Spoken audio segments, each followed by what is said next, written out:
So the inspector calls, the context of it, I'm split into two videos. You can look at the other video, which talks about left and right wing politics, as well as this one. But this one I'm going to focus on the actual events around the time that Inspector Calls is set, and also the time that J.B. Priestley wrote it.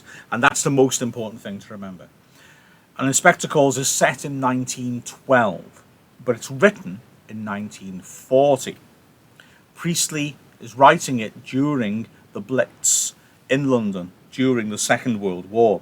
So he is aware of the terrible things that are happening in the Second World War.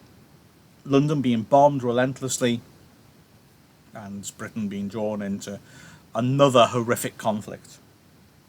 But he sets the play just before the First World War. So Burling is complacent and arrogant and doesn't even see the First World War coming. Nevertheless, the Second World War, in fact, there is a bit, isn't there, where he imagines the future, where Gerald is having his own little party in order to celebrate the engagement of his child. And he says, let's say in 1940, now by then, everything will be fantastic because of the development of technology. And because the people like himself who are at the vanguard of technological development and at the vanguard of business success will continue to be successful. So that's his arrogant and mistaken view of how the world's going to pan out. Within 2 years of Burling saying that, will be the First World War. Priestley is trying to show us that if we don't learn our lessons, then, in the words of the inspector, we will learn those lessons through fire and blood and anguish. He's partly reflecting on what happened before the First World War, when people didn't realise they had to look out for each other and show communal spirit, and as a result of that were pitched into the First World War. He's also trying to say that people didn't even learn a lesson from the First World War, and therefore a Second World War ensued just 20 years later. So, firstly, the idea of conflict. Also, the ironic idea of Priestley saying through Burling that everything's going to be fine. 1912, oh yes, we're going through all these remarkable age for technology, which is certainly true. There's an awful lot of remarkable technological developments. One of them he mentions is the Titanic, which we all know sunk on its first voyage from Southampton to New York. So Burling talks about this amazing unsinkable ship. Everybody watching the play knows that's not how it pans out. This failure to care for other people leads to a world war and then another world war, and is also illustrated between the world wars by the poverty that strikes society in the 1930s.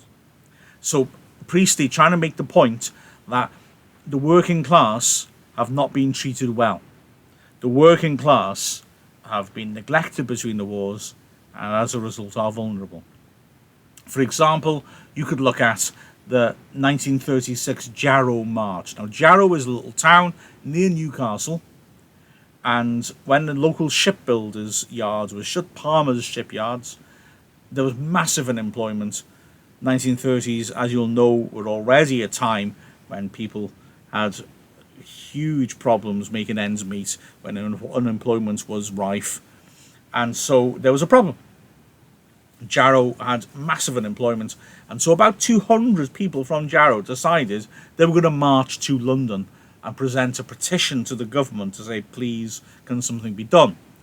This wasn't unique. In fact, there'd been hunger marches pretty regularly since the 1920s, as people who were impoverished marched to London to try and make a point. But this is the one that really stuck in people's minds.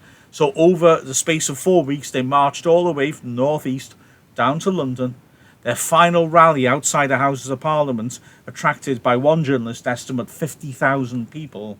And their message was quite simply, we just need people to be given jobs. So Priestley will have that in his mind as he's writing.